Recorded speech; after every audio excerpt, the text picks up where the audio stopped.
Здравейте, дами и господа, аз съм Ники Кънчев, а вие гледате на живо Пари на мига.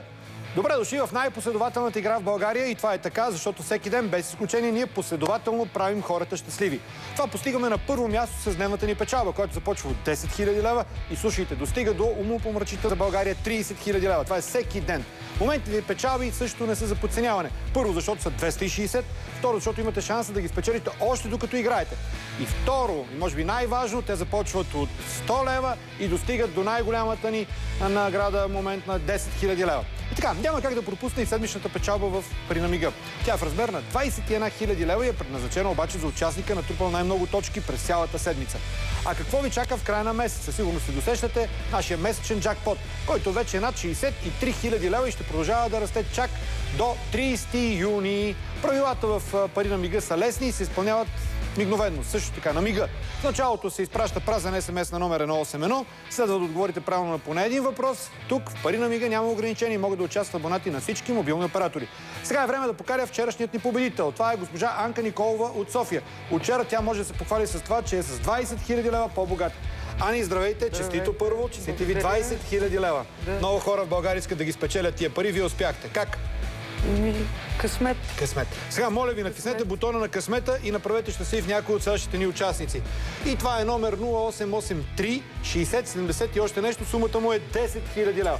А сега бързам да ти връча, Ани, твоето куфърче с твоите 20 000 лева и няколко въпроса, разбира се. Вчера беше адски щастлива, когато кой човек няма да бъде щастлив, като спечели 20 000 лева.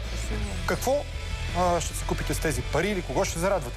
Ще зарадвам семейството, децата, внуците ще бъдат радостни. Добре. За всички ще има по-малко. Някаква инвестиция, нещо, ремонт вкъщи, нов апартамент?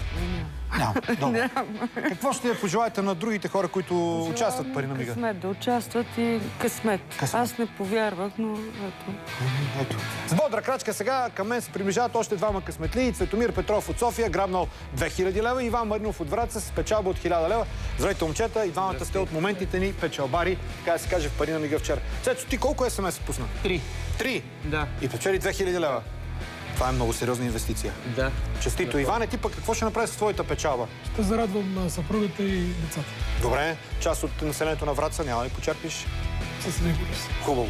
И така, сега бързам да изреда имената на още няколко моментни късметли в Пари на мига вчера. Това са господин Емил Бошков от София, Анастасия Михалчева от Бургас, Данелия Стефанова от Перник, Нелия Милова от Варна, Верка Няголова от София, Владимир Калканов от Пловдив, Велизар Димитров от Добрич, Анелия Стилянова от Варна, Надежда Крисов. Сега, за да чуете и своето име в този списък, не е нужно да сте герой, трябва само да се възползвате от най-печелившата комбинация. И тя, Цецо, колко е? 181. Ей, добре. Време е да се чуем с днешният ни победител. Здравейте, аз съм Ники Кънчев и ви звъня от предаването Пари на мига. Наживо сме по Нова телевизия. Представете ни се.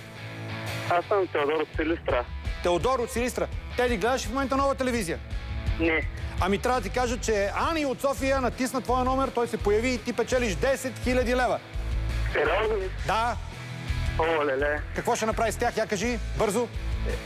Почивка. Почивка. Добре. Чакаме те, Теди, утре в студиото на Пари на мига. И така, дами и господа, само тук печалбите могат да дойдат на мига с помощта на вълшебните цифри, които наистина са 181.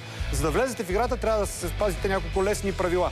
Първо да се регистрирате, като изпратите безплатен СМС на кратък номер 181. След това отговорете правилно на един въпрос. Тук могат да участват абонати на МТЛ, на Global и на Viva.com. Сега ви оставаме в компанията на Мартин Карбовски, Отечествен фронт. Чао, чао!